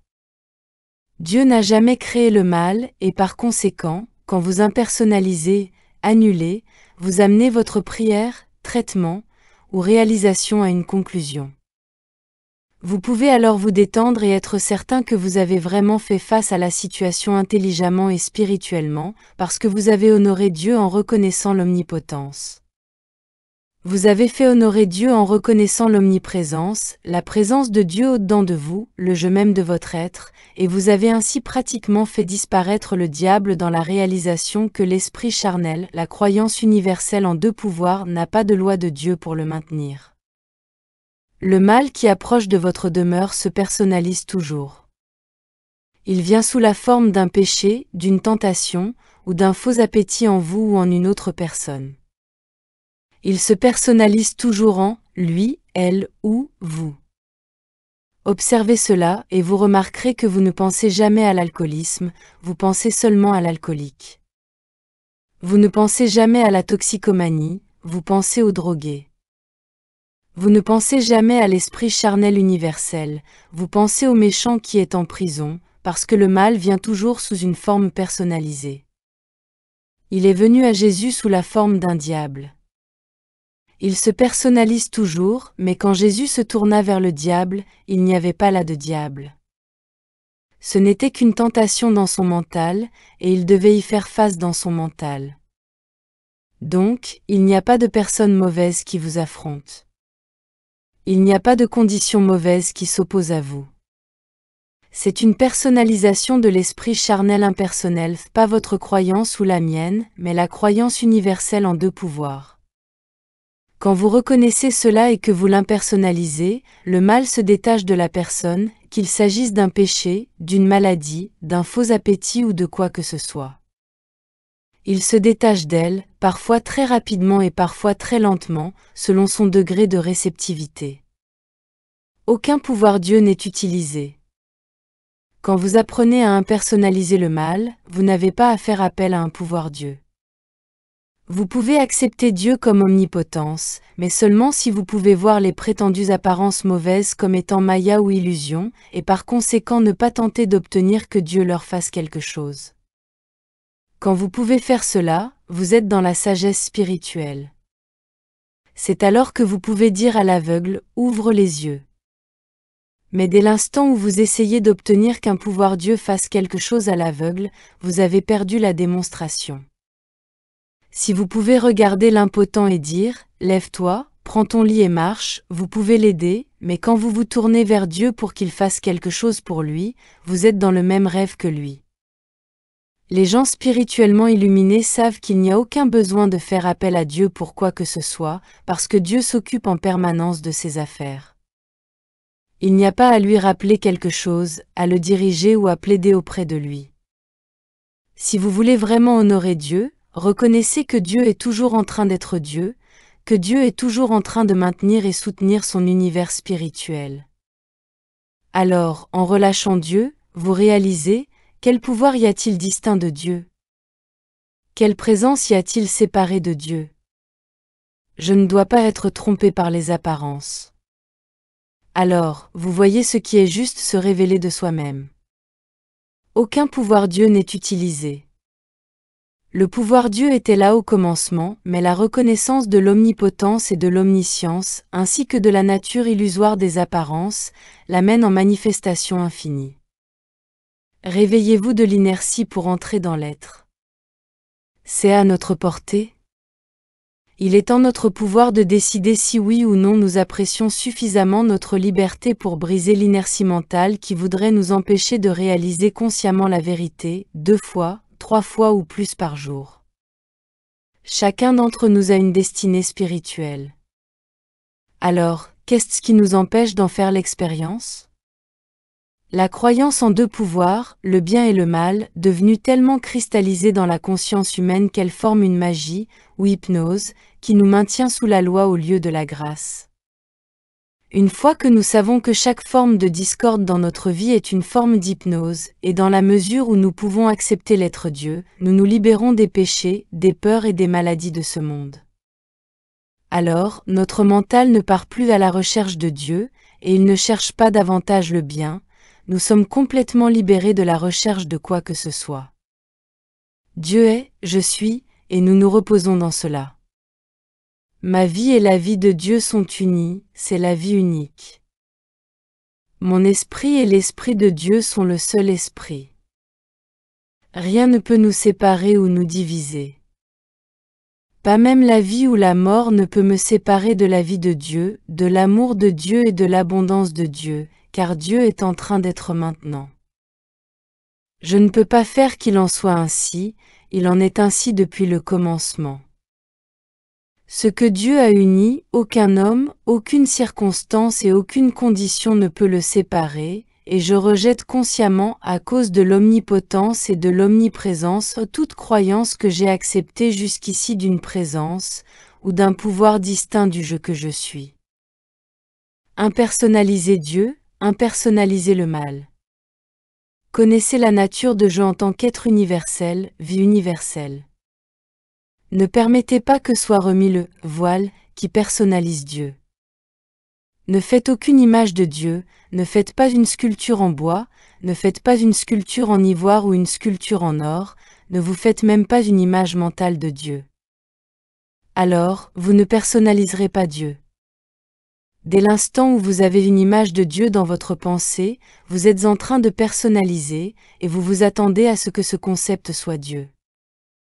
Mais un concept ne peut pas être Dieu. Seul je peux être Dieu, et vous ne pouvez pas avoir une image mentale de je. C'est là le seul mot qui défie toute description. Vous aurez beau essayer, vous ne pourrez pas faire une image mentale de je. Une fois que cette vérité aura été dévoilée pour vous, elle ne sera plus jamais voilée de nouveau pour vous. Vous ne pourrez plus jamais vous remettre à fabriquer des concepts de Dieu ou à chercher que Dieu fasse quelque chose au néant et au non-pouvoir de ce monde des faits. Ce sourire viendra toujours à vos lèvres, et le mot « je » viendra, et vous serez en paix, vous serez détendu. Alors, dans la tranquillité et la confiance, vous pouvez être un contemplateur de Dieu en action. Vous ne le poussez pas, vous ne lui conférez pas de pouvoir, vous ne l'envoyez pas à l'œuvre, dans la tranquillité et la confiance, vous devenez un contemplateur le regardant à l'œuvre. Chapitre 8, Je parle. Au-dedans de chacun de nous il y a une présence, un quelque chose de plus réel que tout ce que nous pouvons connaître, avec une vision au-delà de notre vision. C'est cela qui vit notre vie pour nous.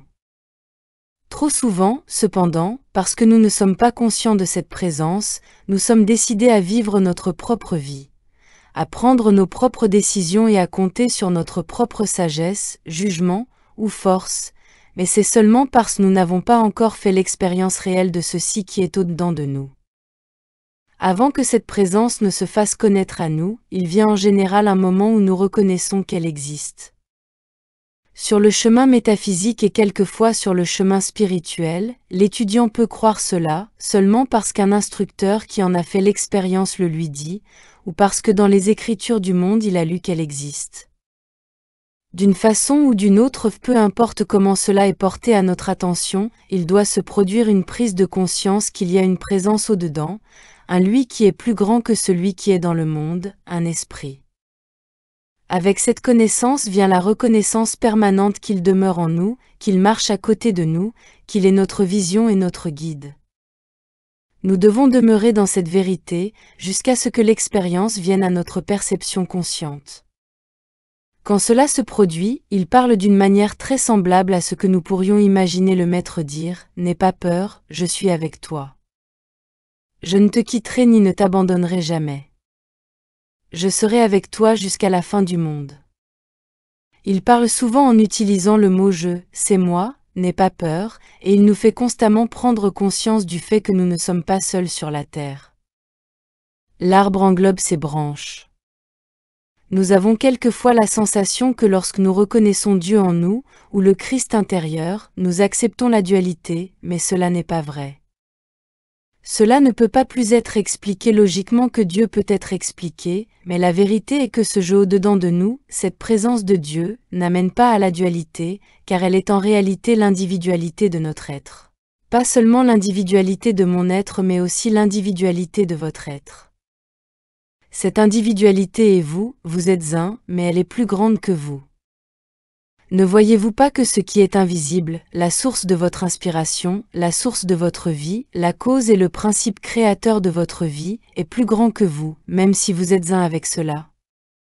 Cela est plus grand de la même façon que nous parlons de la branche d'un arbre et de l'arbre comme s'ils étaient deux, mais la branche d'un arbre et un arbre ne sont pas deux, ils sont un arbre, et l'arbre englobe la branche.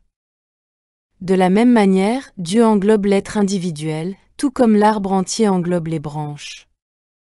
Il n'existe rien de tel que la vie d'un arbre et la vie d'une branche de l'arbre. La vie de l'arbre est la vie de la branche aussi longtemps qu'ils sont un, mais dès l'instant où la branche est coupée de l'arbre, cette vie dépérit. C'est ainsi que l'être humain qui se voit lui-même séparé et distinct de Dieu dépérit, allant vers ses 70 ans, un peu moins ou un peu plus.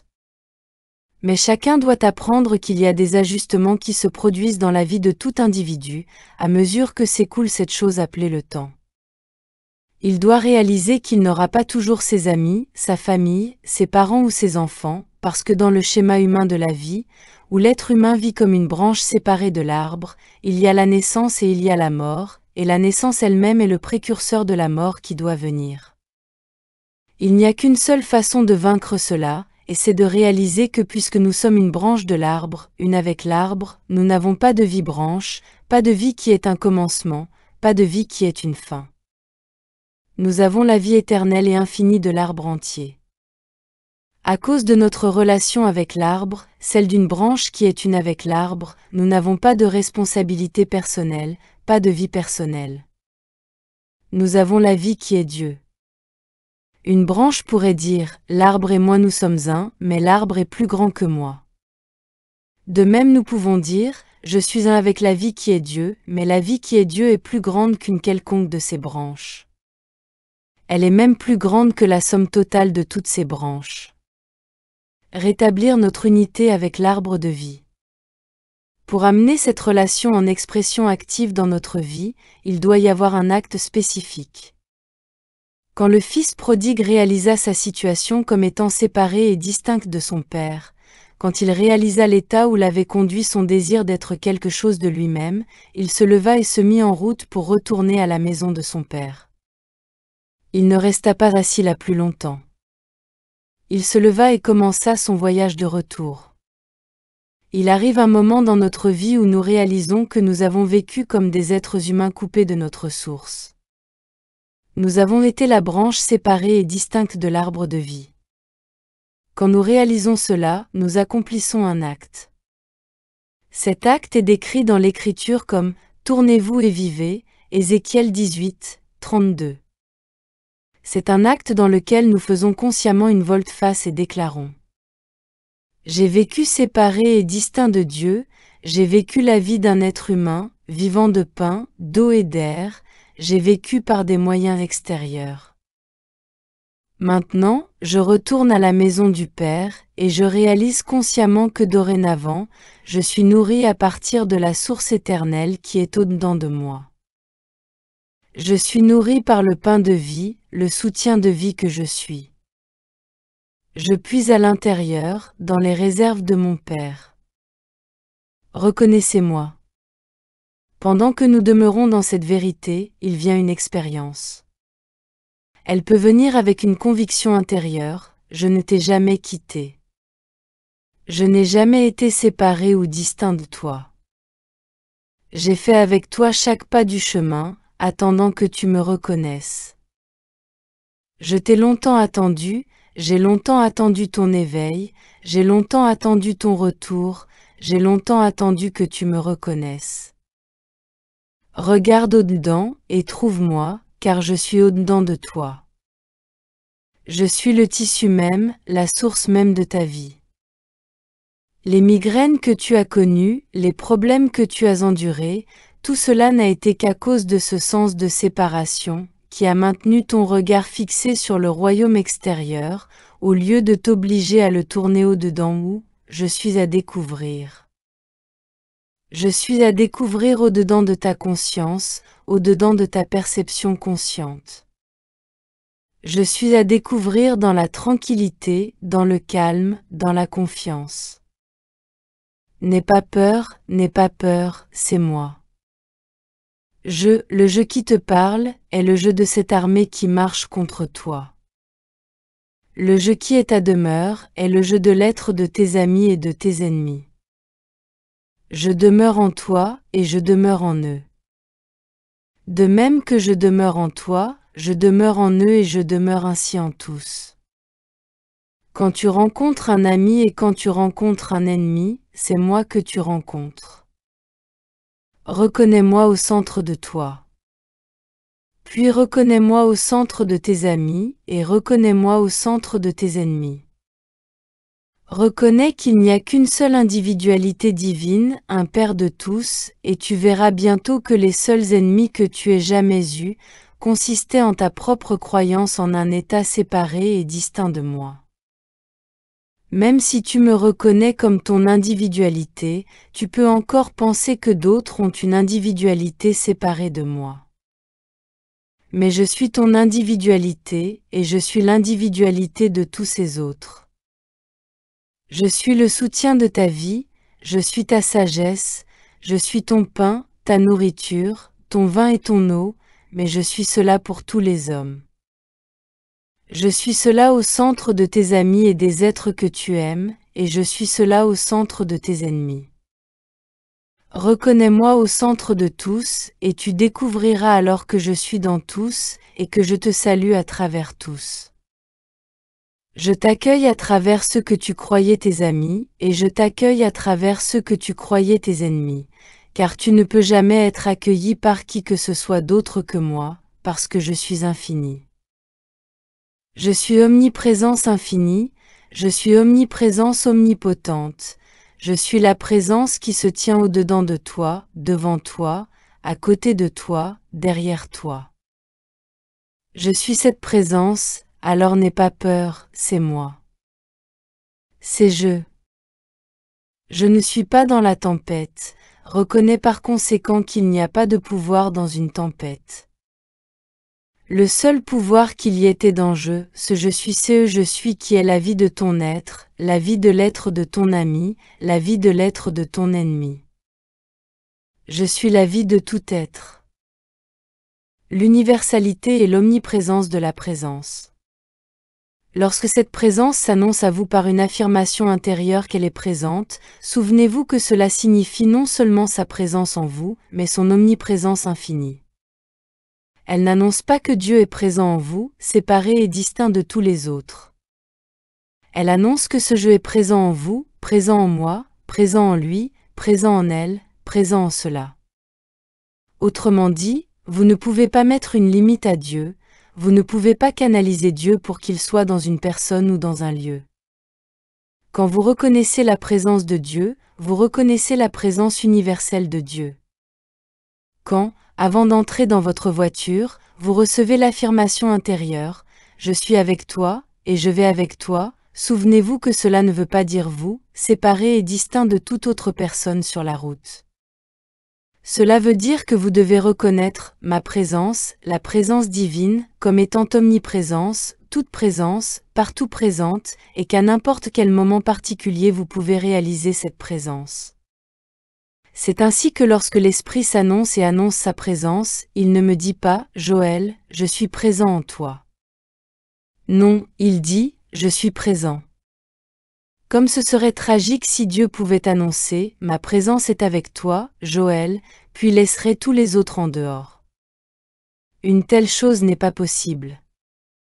Quand le Père vous assure « Ma présence est avec toi, je vais avec toi partout où tu vas », je ne te quitterai jamais, Dieu annonce sa présence égale partout, universellement. Il annonce l'omniprésence, la présence en vous, la présence en ceux qui sont près et ceux qui sont loin, parce qu'il n'y a personne qui soit près ou loin. Cet univers entier et tous ces gens sont englobés dans votre conscience. Ma conscience est infinie, et j'embrasse dans ma conscience les Juifs et les gentils, les Occidentaux et les Orientaux, les Africains, les Asiatiques, et les personnes de tout type, lieu et genre.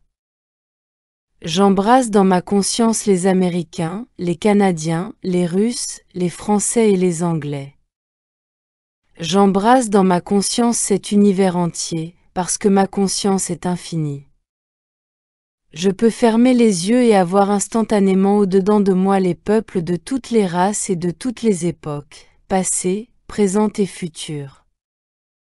Ma conscience est assez vaste pour les incorporer tous, c'est pourquoi si la présence de Dieu est avec moi dans ma conscience, alors la présence de Dieu est avec chacun et avec toute chose dans ma conscience, et rien n'existe en dehors de ma conscience, car ma conscience est infinie. Pourquoi est-elle infinie? Parce que Dieu et moi nous sommes un, et que tout ce qu'a le Père est à moi. Par conséquent, toute la conscience Dieu est ma conscience individualisée, et cette conscience embrasse tout ce qu'il y a dans cet univers qui constitue le monde, et les mondes au-delà des mondes, et les mondes de l'espace intersidéral. S'ils n'étaient pas incorporés dans notre conscience, nous ne pourrions en avoir aucune connaissance. Mais parce qu'ils sont incorporés dans notre conscience, nous finirons par tout savoir d'eux, tout comme nous sommes en train de découvrir les secrets de l'espace intersidéral. Pourquoi sommes-nous maintenant en train d'obtenir les secrets de l'espace intersidéral? Parce que ces secrets ne sont pas dans l'espace. Ils sont incorporés dans notre conscience, et c'est là que nous les découvrons, c'est là qu'ils nous sont révélés. Tout individu qui travaille avec les problèmes de l'espace, travaille avec quelque chose qui est dans l'orbite de sa propre conscience, ou bien il ne pourrait pas en être conscient. C'est pourquoi l'espace intersidéral est dans notre conscience, et soyez certains que Dieu y est aussi. Il se peut qu'il n'y ait pas d'église dans l'espace. Je ne saurais le dire. Mais Dieu est dans l'espace intersidéral. Il n'y a aucun endroit où la vie n'est pas, aucun endroit où l'esprit n'est pas. Pourquoi ? Parce que tout ce qui existe, existe dans la conscience, et cette conscience est la mienne, et cette conscience est la vôtre. Le Maître l'a dit dans ces termes, « Toi, Père, tu es en moi, et je suis en toi. » Nous sommes tous incorporés dans la conscience divine qui est Dieu. Notre éveil à cette vérité amène celle-ci à devenir une expérience consciente. La Terre sainte de Je. Je suis avec vous signifie que je suis avec tous. Mais 1000 tomberont encore à votre gauche et à ma gauche, et 10 000 à notre droite, jusqu'à ce qu'ils s'éveillent à la présence de moi, la présence que je suis, la présence qui est au-dedans d'eux. À mesure que chaque personne s'éveille à cette personne devient libre dans une certaine mesure, libre des limitations du sens mortel, libre des limitations qui distingueraient une personne d'une autre, ou les intérêts d'une personne d'une autre. Je au centre de toi suis où tu es. Je au centre de toi suis où sont tes amis. Je au centre de toi suis où sont tes ennemis. Il n'y a aucun lieu, aucun temps, aucun espace, aucune personne où je ne suis pas. N'aie pas peur, c'est moi, que tu regardes le visage de ton ami ou le visage de ton ennemi, que tu regardes un lac tranquille ou une tempête qui fait rage. N'aie pas peur, c'est moi. Omniprésence. Omniprésence.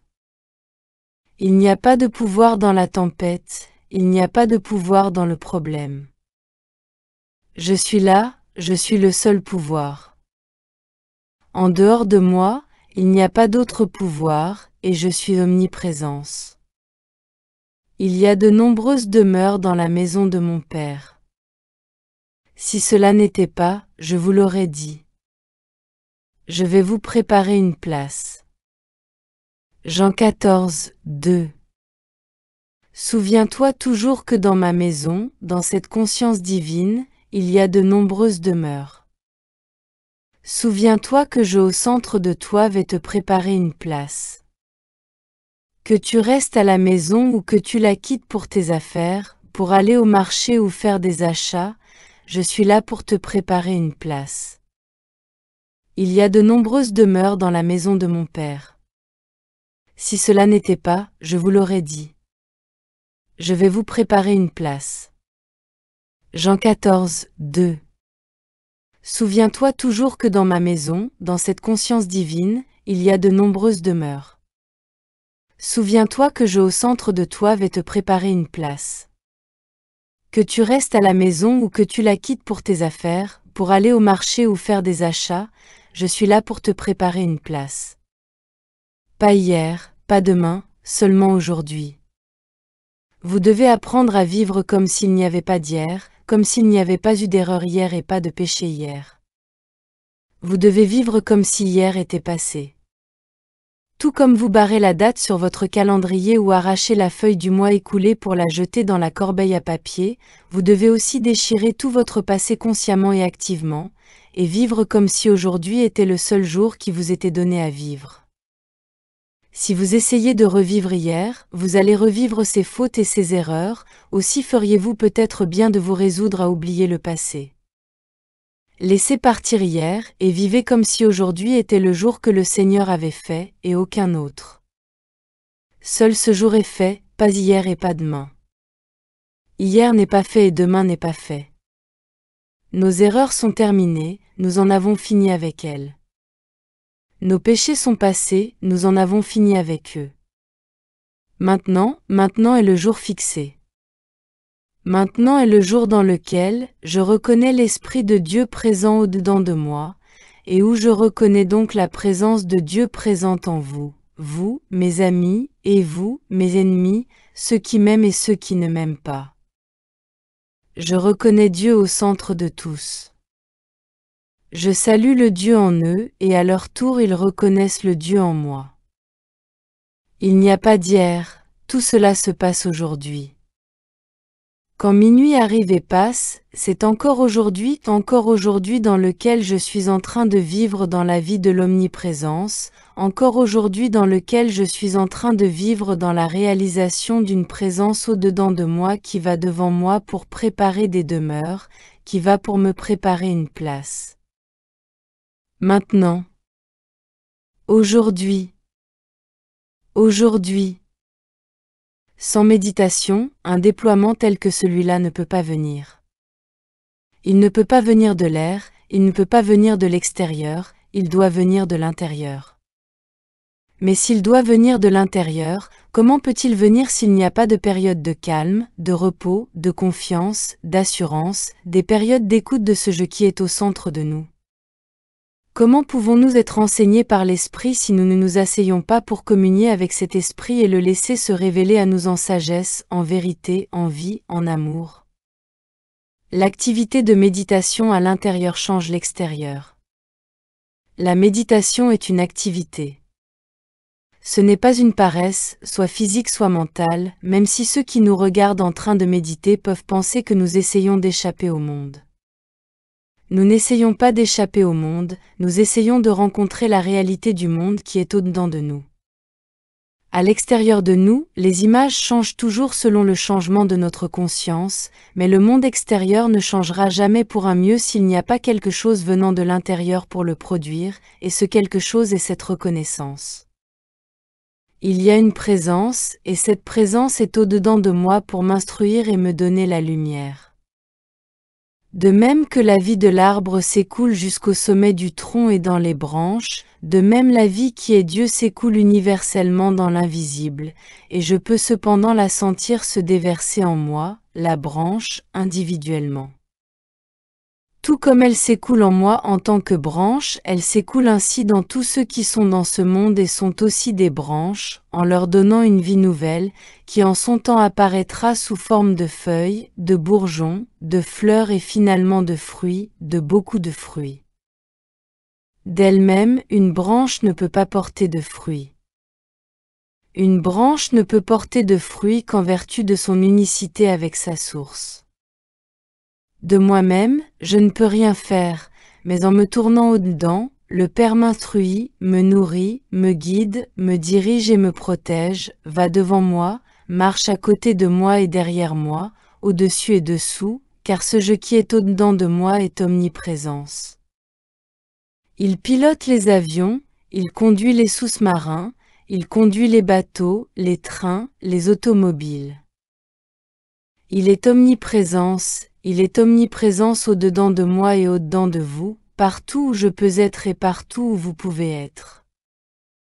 Je au centre de moi suis la vie de tout être. Je au-dedans de moi suis la sûreté, la sécurité, la paix, la prospérité et la joie de tout être. Ma joie, aucun homme ne me l'enlève. Pourquoi ? Parce que ma joie ne dépend pas de futilité extérieure, ma joie n'est pas due aux fruits sur mon arbre, ma joie est à moi à cause de l'omniprésence de la vie qui doit inévitablement apparaître en tant que fruit. Je ne me réjouis pas des fruits sur mon arbre, mais de l'Esprit de Dieu en moi qui est la substance des fruits qui doivent apparaître. Je peux prendre les fruits, les manger, les vendre ou les utiliser, mais au-dedans de moi est la substance, l'essence, le jeu, la présence, le tissu de tous les fruits qui vont venir pour chaque aujourd'hui qu'il y a dans l'éternité. Je ne me réjouis pas de la prospérité extérieure ou de la santé extérieure, je me réjouis de l'essence qui me remplit, cette présence divine, de sorte que je peux dépenser ce que j'ai aujourd'hui et être renouvelé. Je peux donner et je peux partager tout ce que le Père me donne, et pourtant retenir en moi-même la présence, la substance, le soutien de vie qui, en son temps, apparaît à l'extérieur comme encore un autre message, encore un autre franc, encore un autre voyage, encore une autre guérison, encore une chose ou une autre. Toujours, au-dedans de moi, il y a l'essence, la substance, la fibre, le matériau, le tissu de ce qui doit apparaître à l'extérieur. Notre reconnaissance consciente de cette vérité est ce qui rend disponible pour nous la présence de l'Esprit de Dieu au-dedans de nous. Détournez-vous du problème et regardez vers Dieu. Chaque fois qu'un problème se présente dans votre expérience ou dans l'expérience d'autres personnes qui se tournent vers vous pour de l'aide, n'essayez pas de fouiller dans votre mental pour trouver une solution au problème, parce que vous êtes alors en train de chercher une solution humaine ou un règlement humain au problème.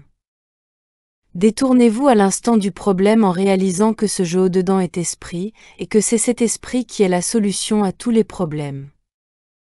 Attendez, dans votre méditation, jusqu'à ce que vous ayez la sensation de cette présence, puis remettez-lui le problème et laissez-le aller. Ne restez pas sur le problème. Voyez plutôt de quelle manière l'esprit au-dedans de vous, va résoudre le problème. Ira faire tout travail qu'il vous faut faire, travail que vous ne pourriez pas définir, que vous ne pourriez jamais concevoir et que vous ne pourriez jamais croire.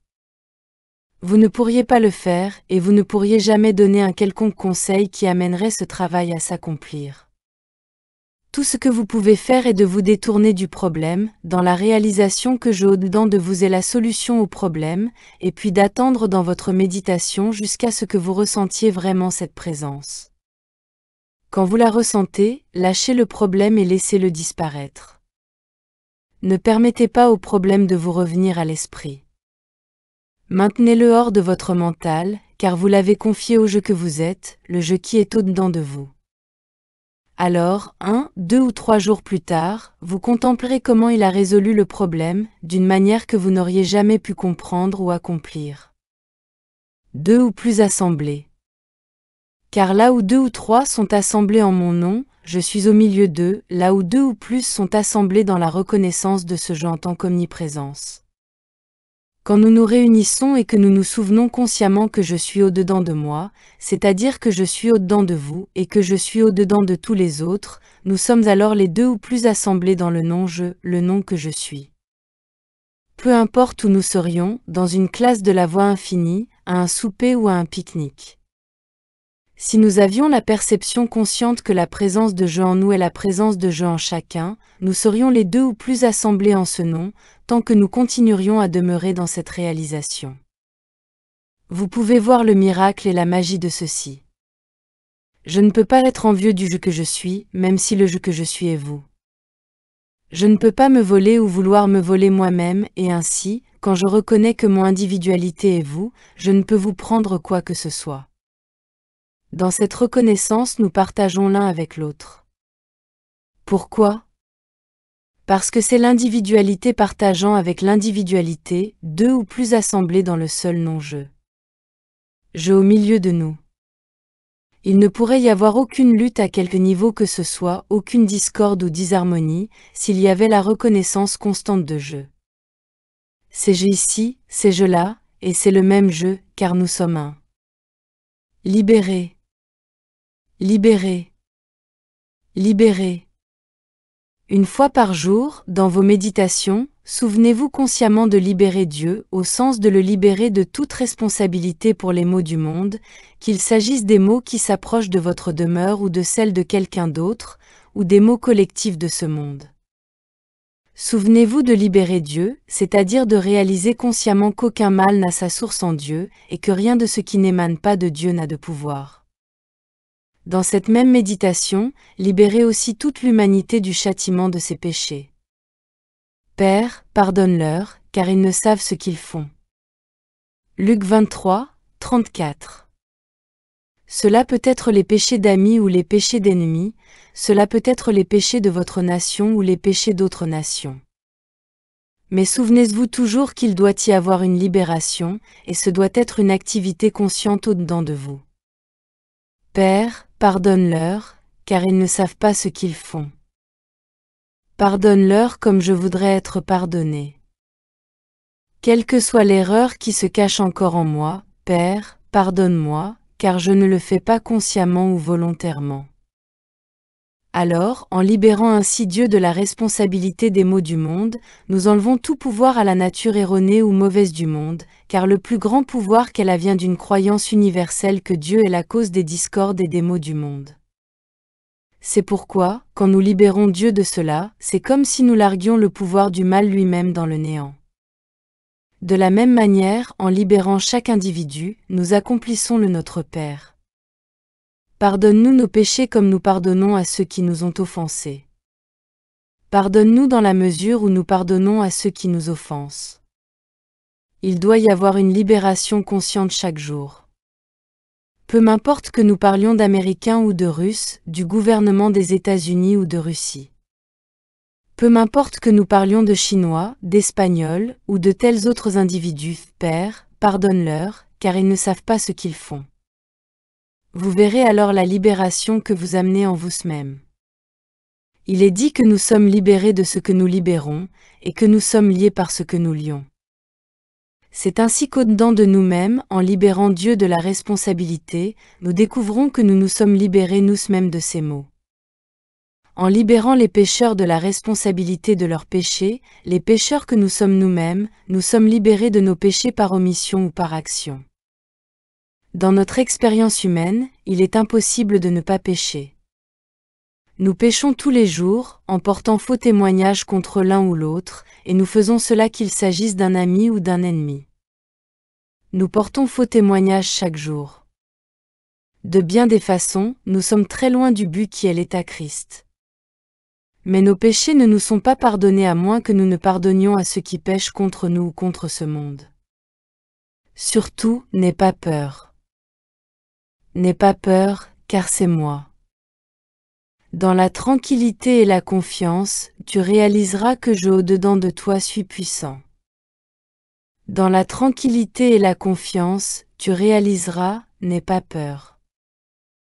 Ils n'ont que le bras de chair, des armes charnelles. Je au-dedans de toi suis puissant, et je ne te quitterai jamais ni ne t'abandonnerai. Il suffit que tu n'aies pas peur, n'aie pas peur.